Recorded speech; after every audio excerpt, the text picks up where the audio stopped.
c'est que la vie, j'ai trouvé, est plus dure, plus stressante en France. Trouver, par exemple, un emploi est beaucoup plus dur. Les entretiens sont plus compliqués. Euh, En termes de travail même, ton boss, ton manager et ton manager, il y a pas ça, c'est stressant. L'environnement est stressant. Ça commence tôt et ça finit tard. Il n'y a pas de flexibilité. T'as pas le temps pour faire autre chose après le travail. Donc c'est un peu ça. Et en plus, à peu près tous les emplois sont basés à Paris. C'est sûr, il y en a dans d'autres villes, mais c'est un peu ça en France. C'est l'Île-de-France qui a tout. Alors qu'au Canada, il y a des grandes villes partout. Donc si tu n'aimes pas ça, tu peux y aller dans d'autres villes. Alors qu'au Canada, c'est très... pour le même effort ou même moins d'effort, tu peux avoir un salaire meilleur.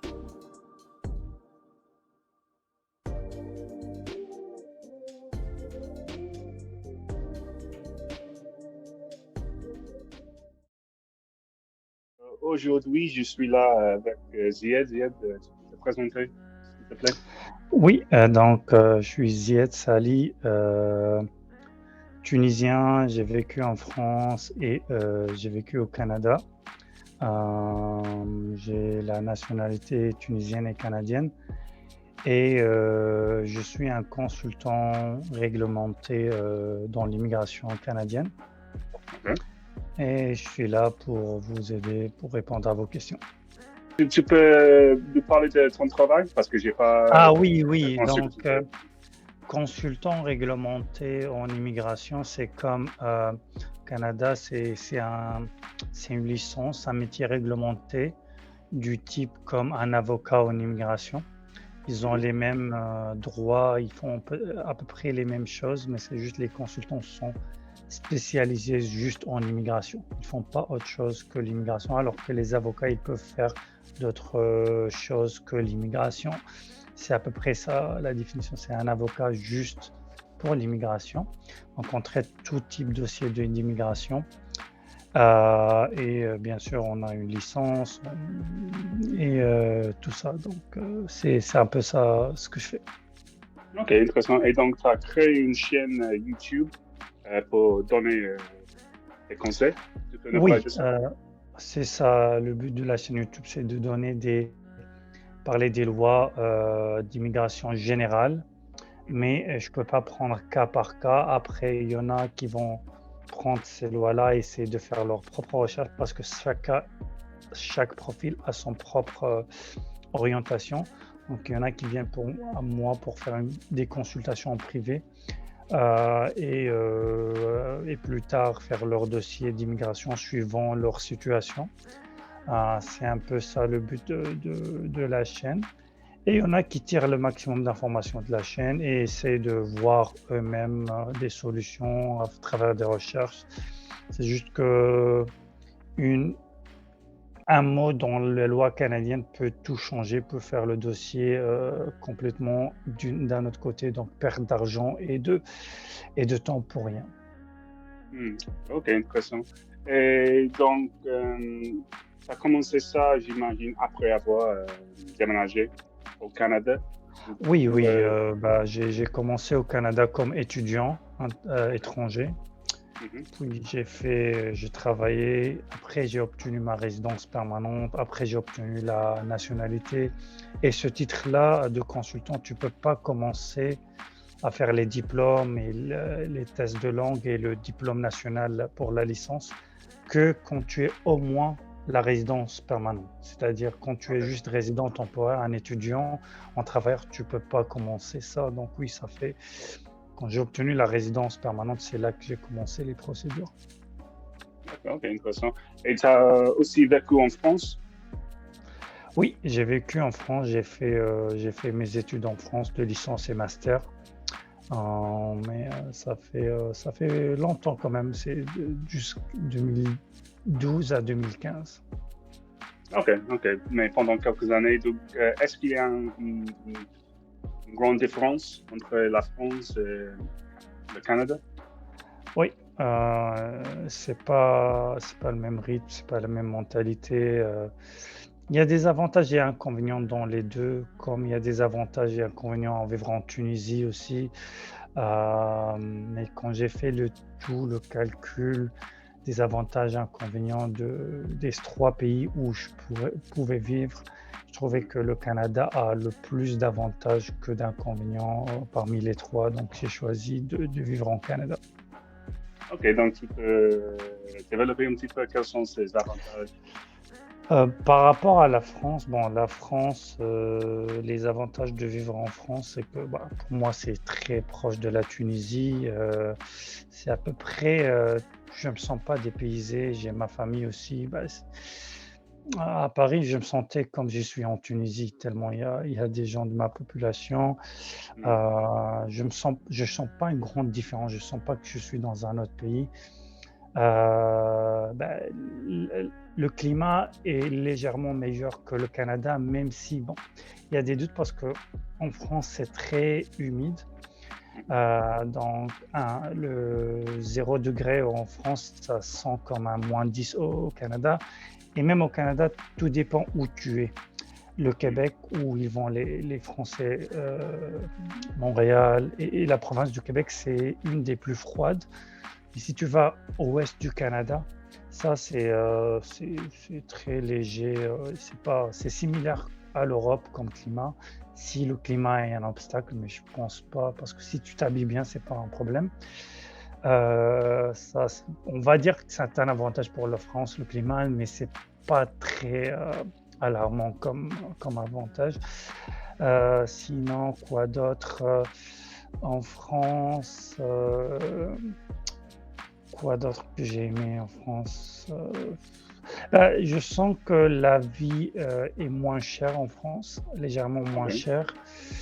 Même si j'ai vécu à Paris, je sens qu'il y a beaucoup de choses qui sont pas chères par rapport au Canada. Euh, En Europe aussi, on peut voyager dans plusieurs pays plus facilement. Les prix sont pas chers. Euh, Et c'est ça, ça c'est un un peu. point intéressant Et parce que le Canada, c'est énorme. Est-ce que c'est facile de voyager non, parce qu'en au fait, Canada? par exemple, une des grandes villes, Montréal et Vancouver, sont à l'est et l'ouest, donc c'est un voyage de 4 heures. Donc, c'est très long comme voyage. Le Canada est très grand comme pays. Hmm. Donc, mais au Canada, tu peux voyager d'une province à une autre. La culture est différente. C'est comme tu as changé de pays. Hmm. Aussi, tu peux y aller aux États-Unis. D'un État à un autre, c'est comme une nouvelle culture. C'est là que tu peux voyager, mais c'est pas comme en Europe. C'est plusieurs pays où tu peux voyager. Mais c'est pas, comme j'ai dit, tu as l'accès au Canada même, d'une province à une autre, tu as l'accès aux États-Unis qui est juste à côté et c'est pas cher. Et aussi, si tu veux aller un peu plus loin, c'est le Mexique, donc ça s'appelle l'Amérique du Nord, Cuba et tout ça. Donc, il y a quand même des villes où tu peux voyager qui sont pas chères à partir du Canada. Au Canada, il y a tendance, si tu vis dans des villes assez froides comme Montréal, il y a tendance, les gens dans la période de janvier-février, ils partent au Mexique pour passer cette période-là là-bas. Après, ils reviennent parce que l'été, quand même, il fait très beau, très chaud. Il y a plus de soleil qu'en France. Ça, c'est un point. D'accord. Hmm. Oui, non, mais oui, je me demande si c'est cher de voyager dans l'Amérique du Nord parce que oui, vous avez le Canada, les États-Unis et le Mexique qui sont trois pays Oui, et magnifiques. pas ça, mais Mais, ça, c'est les grands pays, mais il y en a d'autres comme Panama, Cuba. hmm. euh, Tout ça, ça appartient à l'Amérique du Nord aussi, c'est pas cher. Un voyage à Cuba, c'est pas cher du tout. Hmm. Donc, il y a des pays où tu peux voyager.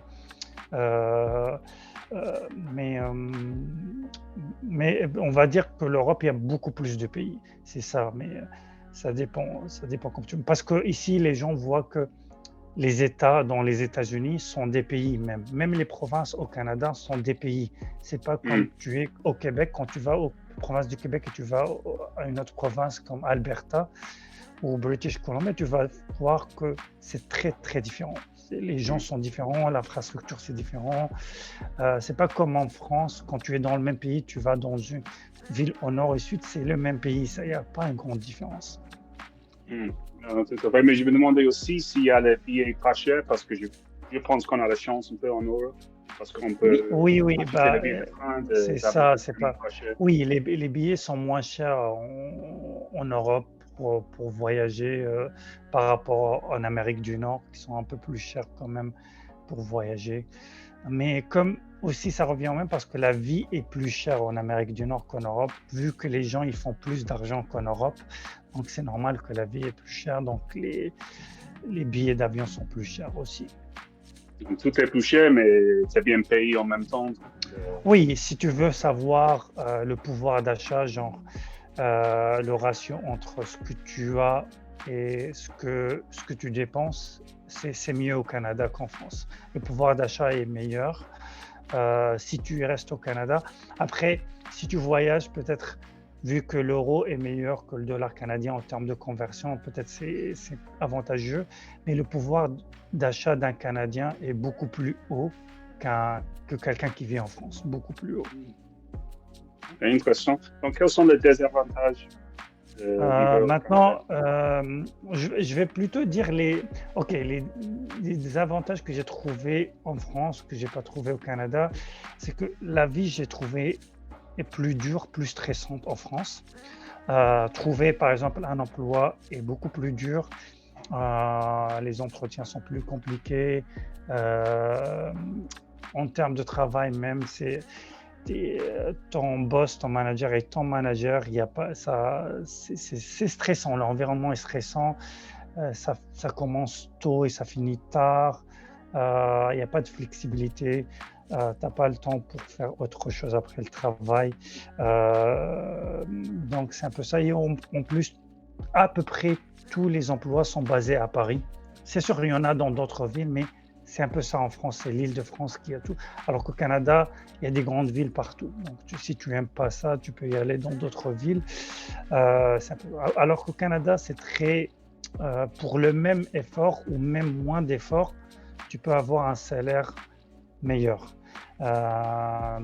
Et les entretiens sont plus faciles à faire, ils sont pas très compliqués. Tu sens que la vie est plus facile au Canada, c'est un peu ça l'impression. Euh, Après, il y en a des gens qui vont dire oui, mais ok, l'euro est plus haut que le dollar. Mais moi, j'ai comparé, si tu fais le salaire que tu obtiens au Canada comparé à l'euro, même avec la conversion, ça reste plus haut au Canada. Donc, c'est un peu. Et si tu restes au Canada, tu as beaucoup plus de pouvoir d'achat. Donc, c'est ça. Sinon, aussi, il y a les gens. J'ai beaucoup plus aimé les Canadiens que les Français en termes de facilité de connaissance, d'intégration. Oui, ils sont connus pour Euh, être très, très, très oui. amicaux. Ça, c'est un avis personnel. Je trouvais plus les anglophones des Canadiens sont plus aimables, c'est plus facile à connaître que les francophones québécois. Mais même les Québécois, ils sont quand même pas mal. Donc ça, c'était une impression que moi j'avais. Donc l'intégration, c'était meilleur. Les gens sont plus gentils, sont plus souriants en général. Les services à la clientèle est beaucoup plus aimable. Donc, par exemple, quand tu as un problème d'administration et tu téléphones au service, ils prennent du temps pour comprendre et t'expliquer et tout ça. Qu'en France, tu as l'impression, elle te fait une faveur. Et ça, avec le temps, ça t'énerve. Donc, Donc, oui, ils sont un petit peu plus comme les Américains aux États-Unis avec le customer oui, service. surtout les anglophones, qui sont plus américanisés, les anglophones. Les Québécois sont entre les deux, entre la mentalité américaine et européenne. Ils vivent un peu comme les deux. Mais les anglophones canadiens, ils sont presque comme les Américains. D'accord, oui, mais c'est intéressant que tu as dit que c'est moins stressant au Canada parce que j'aurais eu l'impression que c'est un peu comme les États-Unis. Et je sais que le travail aux États-Unis, c'est très stressant. les Américains, ils travaillent énormément. Ils n'ont pas beaucoup de vacances, mais c'est pas du tout le cas au Canada. Non, non, non. Au Canada, j'ai un ami qui a déménagé pour aller vivre aux États-Unis. Il est canadien. Il m'a dit, il, il a un meilleur salaire. Donc, si on parle en termes de salaire, l'Europe, puis le Canada, puis les États-Unis. Donc, les États-Unis vont te payer plus. Et il y a une raison pourquoi les États-Unis vont te payer plus que le Canada, parce que les taxes, il y a moins de taxes aux États-Unis, vu que le Canada, la santé est gratuite, alors qu'aux États-Unis, elle n'est pas gratuite. Donc ça, tu le payes en taxes, donc ça était pénalisé en termes de salaire. Mais ce qui est bien au Canada, tu peux t'ajuster. Donc, chaque province a ses propres lois, donc les propres taxes. Le TVA au Québec, par exemple, est de 15%, alors que si tu vas en Alberta, c'est 5%. Donc, tu peux ajuster par rapport aux taxes dans la province, alors qu'en France, tu peux pas. C'est tout pareil, les mêmes lois. Donc, ça te laisse le choix quand même de voir. Si toi, tu veux, par exemple, il y en a des gens qui voient, parce qu'au Québec, quand même, ça donne beaucoup d'avantages, les congés maternels, paternels et tout ça. Il y a beaucoup d'avantages sociaux au Québec, mais beaucoup de taxes. Alors que d'autres gens qui disent, OK, moi, les avantages sociaux, ça ne m'importe pas. Je veux un salaire net plus haut ou moins de taxes, donc moins d'avantages sociaux. Je pars en Alberta. Et ça te donne le choix de choisir. Il y a aussi, c'est un pays où tes enfants, ils peuvent être anglophones et francophones à la fois. Tu n'as pas ce choix-là dans n'importe quel pays. C'est un pays bilingue, donc tu choisis ce que tu veux pour tes enfants. Donc c'est un peu ça. Okay. Et d'après toi, quelle est la meilleure région ou la meilleure ville où habiter? Moi, j'ai vécu, c'est un peu ça aussi. À part mon travail, j'ai vécu dans toutes les grandes villes du Canada, dans plusieurs provinces. Ça, mis à part que mes conseils d'immigration, je donne des conseils. Chaque ville où j'étais, il y a des avantages et des inconvénients. Si, par exemple, le climat est très important pour toi, il y a l'ouest du Canada. Genre Vancouver, Victoria, c'est des villes où le climat est très bon. Vancouver, ils ont la plage même, la plage dans le centre-ville, et ils ont la montagne à 1 heure. Donc, c'est une des plus belles villes au monde. Et c'est pas une très grande, c'est une grande ville, mais c'est pas très grand comme Montréal et Toronto. Et même Toronto, qui est très grande, c'est moins grand que Paris.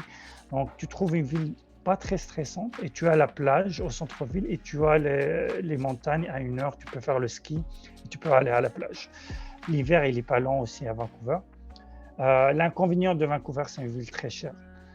C'est ça les avantages. Sinon, pour une famille, je dirais l'Alberta, c'est une très belle province, c'est très moderne. Pour moi, c'est la plus moderne. Quand tu vas à Montréal et après tu pars en Alberta, tu te sens quand même que l'Alberta est avancée de Montréal de 10 ans à peu près en termes d'infrastructure. Après, il y a Toronto. Toronto, c'est la ville la ville la plus vive du Canada. C'est là où il y a le plus d'entreprises.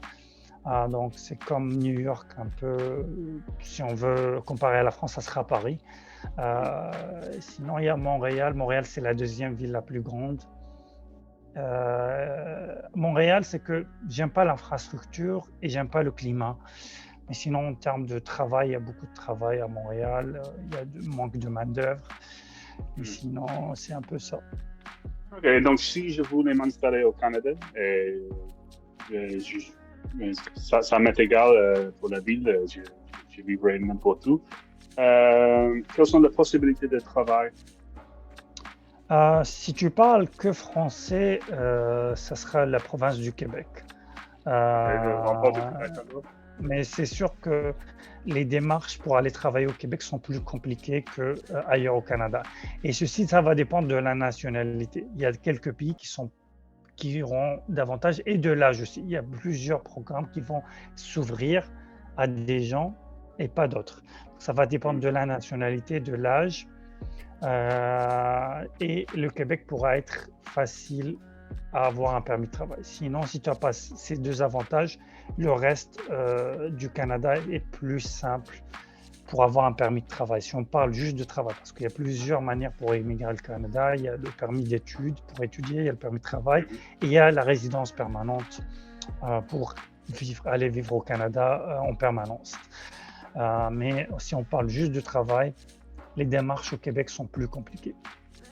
D'accord, mais donc si je ne suis pas français, mais si j'étais français, le Québec, c'est la meilleure ville pour moi. Par exemple, si mon anglais n'est pas top, c'est peut-être la meilleure ville. Si tu as la nationalité française, il y a beaucoup de... Et si tu as moins de 35 ans, oui, il y a beaucoup de programmes qui vont s'ouvrir pour aller travailler au Québec.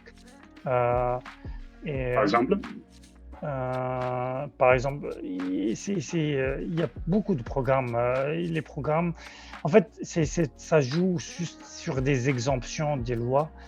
Et ces exemptions-là, ça donne à partir des nationalités de l'âge ou de la province. C'est-à-dire ailleurs qu'au Québec, même si tu n'as pas la nationalité de la France mais je parle de la France, mais il y a plusieurs pays que la France. Mais il y a les pays européens en général, ils ont cet avantage. Mais sinon, hors du Québec, tu n'as pas besoin d'être européen. Tu peux travailler avec des exemptions aussi hors du Québec. Mais si tu veux travailler hors du Québec, il faut quand même un minimum d'anglais. Oui, bien sûr. Et du coup, mais pourquoi c'est si compliqué au Québec? Je ne comprends pas. En fait, c'est pas si compliqué au Québec, c'est que hors du Québec, ils veulent avoir des francophones. Donc, ils font un peu plus facile pour les francophones à s'intégrer hors du Québec. C'est pas que c'est ça, en fait, le point. Mais c'est compliqué partout au Canada pour venir travailler. Les lois sont compliquées quand même. Moi, je suis allé en France et après, je suis allé au Canada. L'immigration au Canada est plus fatigante quand même. OK. Ouais, parce qu'il y a beaucoup d'administration ici en France pour immigrer en France. Ouais, je suis anglais, donc maintenant je dois avoir une carte de séjour avec le Brexit, du coup. Oui, non, mais au Canada, c'est beaucoup plus compliqué. OK. Donc, donc si je voulais déménager au Canada, mais j'avais pas de travail. J'avais pas de travail pour l'instant. Là-bas, comment puis-je obtenir un visa pour trouver un travail là-bas? Ça va dépendre de plusieurs facteurs. Si tu veux obtenir un permis de travail sans travail, comme j'ai dit tout à l'heure, ça va dépendre de ta nationalité. Chaque nationalité, ils sont éligibles à des programmes. Donc, si on parle, généralement, les nationalités de l'Europe, ils ont plus de flexibilité. Ça dépendrait de l'âge, ça dépendrait du niveau de français et d'anglais. Et finalement, aussi, si tu veux étudier aussi, ils vont te donner accès à un permis de travail. Mais les études au Canada, si tu n'es pas français, ça peut coûter beaucoup d'argent. Non, j'imagine, c'est cher. OK. Et aussi, j'ai entendu parler de quelque chose, une Express Entry. Ça, c'est des programmes de résidence permanente. Donc, il en existe plusieurs. Si tu as décidé que tu veux vivre en permanence au Canada, tu peux essayer d'avoir, mais n'y va pas directement comme ça. Il y a une étude à faire pour savoir quel programme il va avec ton profil. Express Entry, c'est un des programmes. Il y en a plusieurs, mais c'est le plus connu parce que c'est fédéral, mais il y en a plusieurs d'autres. Donc, il faut étudier quel programme il va avec ton profil et ça, c'est le plus difficile quand tu veux immigrer, c'est de faire le bon choix. Mais ça, tu le fais quand tu décides que tu veux aller vivre au Canada en permanence. Mais si tu veux aller temporairement et voir si tu aimes ou pas. Et généralement, je dirais la majorité des Français qui sont venus en temporaire, ils sont restés au Canada. Il y en a, je connais, qui ont dit « Oh, il y a des inconvénients quand même, j'aime plus la France ». Ils sont revenus en France pendant 6 mois et ils sont retournés. C'est sûr, il y a des inconvénients au Canada comme tout pays, mais les inconvénients qui sont en France sont beaucoup plus, donc les gens, ils reviennent. Donc, c'est ça. OK. Et donc, comment on fait pour obtenir la résidence permanente? La résidence permanente, généralement, il y a 2 cas. il y a des profils qui peuvent directement, sans mettre les pieds au Canada, sans travailler, sans étudier, avoir l'accès à la résidence permanente directement. Et ça, c'est pas beaucoup. C'est pas la majorité des gens qui ont accès à ça directement. Ceux qui n'ont pas accès à ça directement, ils sont obligés de venir en résidence temporaire d'abord, et puis parce que la priorité à la résidence permanente, c'est pour les temporaires. Donc, si tu as étudié, travaillé, tu es temporaire au Canada, là, ça va te rejeter beaucoup de points. Et là, ça va dépendre aussi de la province où tu es, parce que chaque province a des lois d'immigration. Imagine-toi, il y a une douzaine de provinces et chaque province a 3-4 programmes d'immigration permanente. Donc, chaque profil aura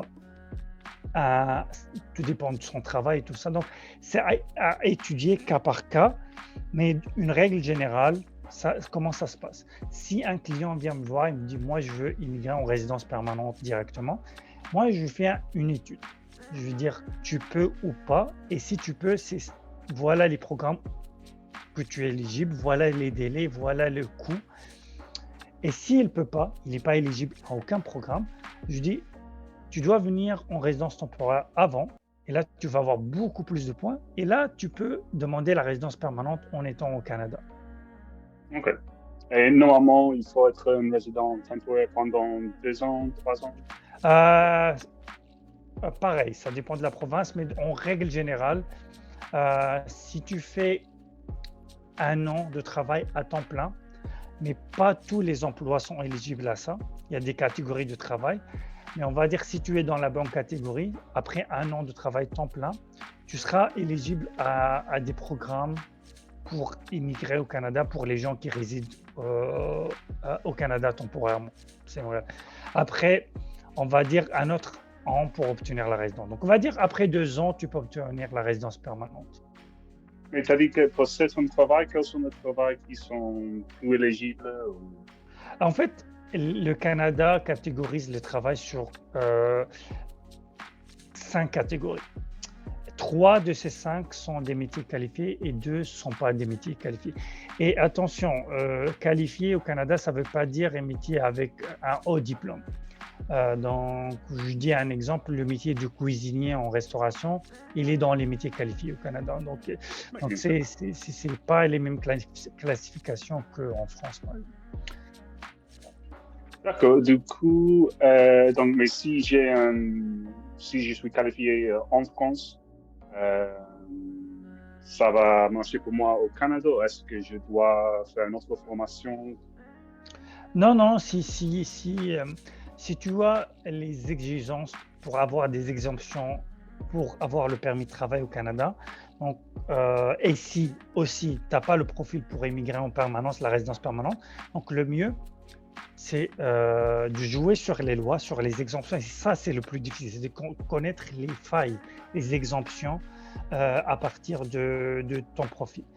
Et là, quand tu le sais, tu peux jouer sur ça pour obtenir un permis de travail, aller travailler au Canada pendant 1 année. Et après 1 année, tu peux être éligible à demander la résidence permanente. Ça, c'est un cas. L'autre cas, les gens qui sont éligibles directement, même sans mettre les pieds au Canada, à la résidence permanente, là, je les conseille directement. On fait un dossier de résidence permanente directement de ton pays au Canada. Parce que le résident permanent au Canada, il a tous les droits comme un Canadien, sauf le droit de vote. OK? Alors que les résidents temporaires, ils n'ont pas les droits. C'est-à-dire, tu n'as pas d'aide sociale, tu n'as pas d'assurance. Tu es toujours considéré comme un étranger. Et en plus, si tu as la résidence permanente, après 3 ans, tu peux demander la nationalité. Alors que si tu es temporaire, tu ne pourras jamais. Donc, il y a certaines personnes qui peuvent demander la résidence permanente sans avoir mis un pied au Canada. Oui, s'il a le bon profil. Là, ce que je fais avec mes clients, je leur pose plusieurs questions. Et là, j'essaie de trouver un programme qui leur va pour venir directement en résidence permanente. Si en cas où je trouve le bon profil. Par exemple, il y a des provinces qui demandent plus les métiers de type à la main, il y en a d'autres que les métiers qualifiés, les ingénieurs, tout dépend, tout dépend. OK, Il OK. n'y a Si pas on un manque métier. d'un certain poste, certain job, c'est plus Ça facile. dépend du job, ça dépend de l'âge, ça dépend de l'expérience, des années d'expérience, ça dépend du niveau de français et anglais, il y a des tests à faire. C'est un tout. C'est un tout d'un profil. Mais après, il y a des provinces qui vont demander un type de métier que d'autres, ils ne demandent pas. Donc après, je vais chercher le bon programme suivant son métier. Donc il n'y a pas une règle générale, c'est ça un bon Hmm. profil. OK, OK, non, je vois, je vois. Oui, OK, très bien. Et du coup, OK, donc ça, c'était toutes mes questions. Est-ce que tu as un dernier conseil pour quelqu'un qui souhaite essayer Bah, d'obtenir de vivre au Canada? je dirais, si tu souhaites améliorer un peu ta qualité de vie, le Canada est un très bon pays. C'est un pays où il fait bon vivre. Si tu veux éviter les États-Unis, parce que c'est, comme tu as dit, c'est moins stressant la vie au Canada qu'aux États-Unis. C'est beaucoup, beaucoup, beaucoup plus sécurisé. Il n'y a pas d'armes, il n'y a pas. Et en même temps, tu peux bénéficier à la vie à l'américaine. Donc, c'est la même mentalité, les mêmes gens. Et tu as un peu de l'Europe, c'est genre comme la France, tu as la santé gratuite. Le pouvoir d'achat, il sera mieux que la France, mais on ne va pas mentir, c'est pas le pouvoir d'achat des États-Unis, c'est entre les deux. C'est mieux que l'Europe, mais les États-Unis, les salaires sont meilleurs. Mais aux États-Unis, tu vas trouver deux types de gens. Tu vas trouver des riches, de très riches, et des pauvres. Alors qu'au Canada, tout le monde vit pareil. C'est sûr, il y a des riches et des pauvres, mais il n'y a pas une grande différence. Alors qu'aux États-Unis, tu peux voir des gens dans la rue plus, et tu verras plus de pauvres aux États-Unis.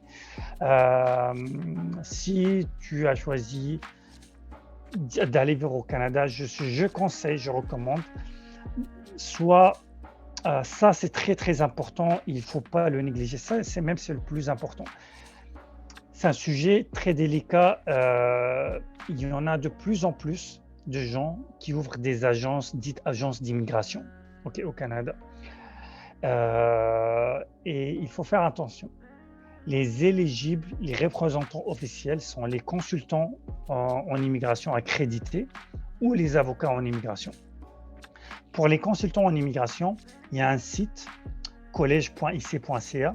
Tu fais trouver le consultant, tu mets le nom et prénom ou le numéro de licence, il va te dire s'il existe ou c'est un membre actif. Là, tu peux travailler avec l'agence si elle a un consultant ou s'il a un avocat. Je dis ça parce qu'à l'étranger, hors du Canada, il y en a des gens qui ouvrent des agences et ils n'ont pas la licence. Et le Canada, comme pays, il ne peut rien faire à ces gens-là parce qu'ils sont à l'étranger. S'ils font ça au Canada, ils risquent la prison ou des amendes, mais à l'étranger, le Canada ne peut rien faire. Donc, eux, prennent avantage de ça, ils ouvrent des agences. Et j'ai eu des clients qui ont tombé dans ce piège-là. Donc, faites attention. Il y a un site pour vérifier si le consultant est réglementé. Travaillez qu'avec les gens réglementés. Donc, il y a deux choses. Soit tu travailles avec un professionnel, si tu n'as pas le temps de faire tes recherches en profondeur, tu as des doutes, tu veux faire les choses, bien faire les choses, travaille avec un avocat ou un consultant, ou bien fais tes recherches approfondies. Parce que l'immigration au Canada est très compliquée pour faire le bon choix. Une fois que ta stratégie est faite, le reste est facile. Donc, soit devenir en résidence temporaire avant, en résidence permanente, tout ça, comme on a dit. Et c'est un peu ça, mon conseil. Juste faites attention sur ce point-là et le reste sera facile. OK, cool. Très bien. OK. Parfait. Donc, on peut mettre le lien pour ce site dans notre description pour vérifier si c'est un vrai consultant ou pas, parce que ça, c'est un très bon conseil. Oui, tu peux aller sur Google, c'est le plus facile. Tu fais trouver un consultant réglementé en immigration canadienne. Le site, tu vas trouver. Il y a soit le site du gouvernement canada.ca, il va te diriger, ou directement le site du collège.ic.ca, où il va te dire, il y a une section trouver le consultant. Donc là, il va te demander de mettre son nom et prénom. Et ça va te donner si c'est un membre actif ou pas. Il y a aussi une réglementation au Québec parce que tu peux avoir la réglementation au Canada, mais pas au Québec. Le Québec demande une licence à part. Donc aussi, tu peux vérifier le membre s'il est réglementé au Québec. Tu peux faire les deux réglementations si tu veux immigrer au Québec. C'est ça. Il y a aussi un point aussi qui, même ces agences-là qui ne sont pas réglementées, des fois, mets-toi en situation, tu vas leur dire, est-ce que vous êtes réglementé? Est-ce que le propriétaire est un consultant ou un avocat réglementé? J'ai entendu une histoire au Maroc de quelqu'un qui a demandé ça à une agence. Ils lui ont dit oui. Et la personne, il a dit, OK, donne-moi le nom et le prénom de la personne pour le vérifier. Donc, cette agence-là, ils ont donné un faux nom et prénom d'une personne qui existe, alors que ce n'est pas la bonne personne. Donc, avec le temps, par hasard, le bon consultant dont ils utilisaient le nom, il a su. C'était après des années. Donc là, maintenant, la personne, elle est en prison, mais ce que je veux dire, des fois, même si tu doutes, demande une pièce d'identité. Parce qu'ils peuvent faire ça, ils peuvent aller à faire ça, mais c'est des cas rares, mais ça peut arriver. Ok, non, c'est un très bon conseil. C'est un très bon conseil. Ouais, je n'aurais pas pensé à ça. Bon. Très bien. Ok, bon, merci beaucoup. C'était très intéressant. Et avec plaisir. Et, sinon, tu pourras mettre les coordonnées si quelqu'un veut me contacter, la chaîne YouTube, le site. Moi, je suis entre la Tunisie et le Canada parce que j'ai le bureau aussi en Tunisie, j'ai ouvert l'entreprise en Tunisie et au Canada, j'ai les deux. Donc, sinon, mes clients sont partout au monde, donc je fais des consultations en ligne, je fais les dossiers en ligne, tout est en ligne, donc ça, j'ai pas à être devant les clients. Ok, très bien. Donc, on peut mettre tout ça dans la description pour que les gens puissent se contacter. Ok, parfait. Il n'y a pas de... Avec plaisir. Merci beaucoup. Merci à toi.